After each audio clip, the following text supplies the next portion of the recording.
Everyone, welcome to my channel. ఈరోజు మనం ఈ వీడియోలో మనందరికీ ఎంతో ఇష్టమైనటువంటి సాయిబాబా గారు ఎక్కడ జన్మించారు, ఆయన బాల్యం గురించి మనం ఈరోజు ఈ వీడియోలో మాట్లాడుకుందాం. ఒక చీకటి అర్ధరాత్రి ఆకాశం నక్షత్రాలతో మెరిసిపోతూ ఉంది. ఊహించని విధంగా ఒక ప్రకాశవంతమైన నక్షత్రం ప్రకాశిస్తూ భూమి మీదకు దారి చూపింది. ఆ గ్రామంలో ఒక మహిమాన్వితమైన శిశువు జన్మించబోతూ ఉన్నాడు అని అక్కడ ఆ నక్షత్రం మనకి తెలియజేస్తూ ఉంది. ఆ అర్ధరాత్రి ఒక గ్రామంలో ఒక సాంప్రదాయ కుటుంబంలో ఒక శిశువు జన్మించాడు. తల్లి దయతో, భక్తితో నిండిన హృదయంతో తన బిడ్డని ముద్దాడుతూ ఉంది. చిన్నప్పుడు ఆ శిశువు చాలా నిశ్శబ్దంగా, సంతోషంగా ఉండేవాడు. ఎప్పుడు తన ఆలోచనల్లో మునిగిపోయేవాడు. అతని కళ్ళల్లో అపారమైన జ్ఞానం కనిపించేది. కొన్నిసార్లు గ్రామస్తులు అతనిలో ఏదో దివ్యత్వం ఉందని అనుకునేవారు. పసిపిల్లవాడి వయసు పెరిగే కొద్దీ అతను ఎక్కువ సమయం ధ్యానంలోనే గడపడం ప్రారంభిస్తూ ఉన్నారు. అంటే మన బాబా గారు చిన్నతనం నుంచే ధ్యానం ఎక్కువ చేస్తూ ఉన్నారు. కొందరు మహానుభావులు అతని భవిష్యత్తు గొప్పగా ఉంటుందని చెప్పుకున్నారు.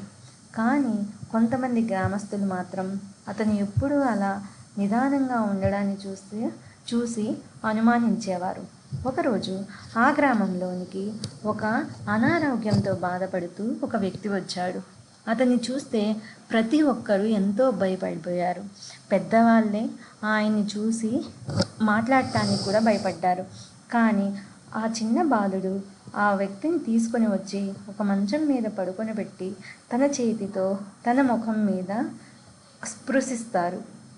అంటే పట్టుకున్నారు. పట్టుకోవడంతోనే, తన నుదుటి మీద చెయ్యి పెట్టి తాకడంతోనే తనలో ఉన్న రోగమంతా నయమైపోతుంది. అప్పుడే అక్కడ ఉన్న ప్రజలు, చూసిన వారందరూ ఆ బాబుని ఎంతో గొప్పగా గౌరవిస్తారు. అప్పటి నుంచే మొదలు పెడతారనమాట. కానీ సాయిబాబాని అనేకులు చాలామంది ఏమంటున్నారంటే, ముస్లింలు, హిందువులు కూడా సాధువుగా నమ్ముతున్నారు. సాయిబాబా జీవిత నడవడికలో, బోధనలో రెండు మతాలని అవలంబించారు. అటు హిందువుల్ని, ఇటు ముస్లింని. సాయిబాబా మసీద్లో నివసించారు, గుడిలో సమాధి అయ్యారు. రెండు మతాల పద్ధతులను తన బోధనలో అవలంబిస్తూ వచ్చారు. ఈయన వాక్యంలో ముఖ్యమైనది ఏంటంటే శ్రద్ధ, ఇంకా సబూరి. ప్రధానంగా హిందూ సాంప్రదాయానికి చెందిన భక్తులు సాయిబాబాను శివుని దత్తాత్రేయుని అవతారం అని కూడా సద్గురువుగా భావిస్తూ ఉన్నారన్నమాట.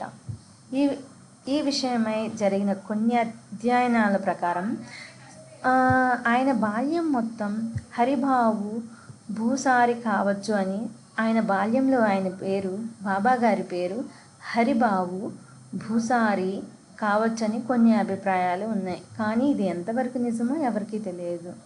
ఎందుకంటే ఆయన బాల్యం గురించి కానీ, ఆయన ఎక్కడ పెరిగారు అన్న విషయాలు కానీ ఎప్పుడూ ఎవరితో ప్రస్తావించలేదు.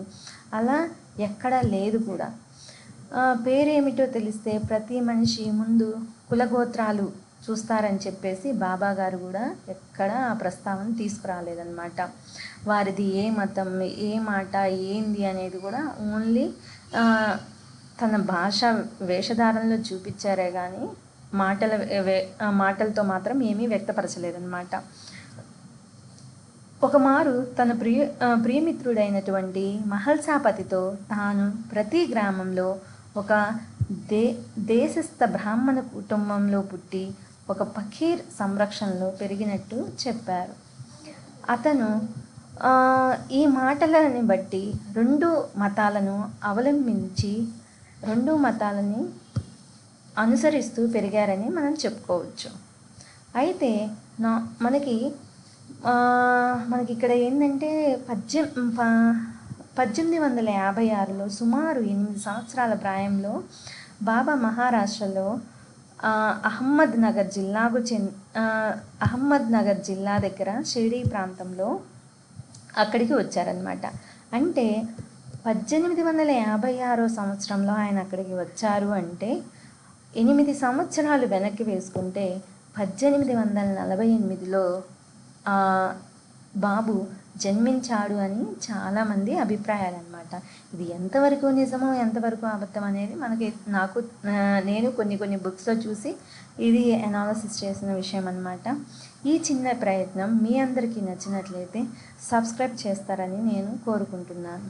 Thank you.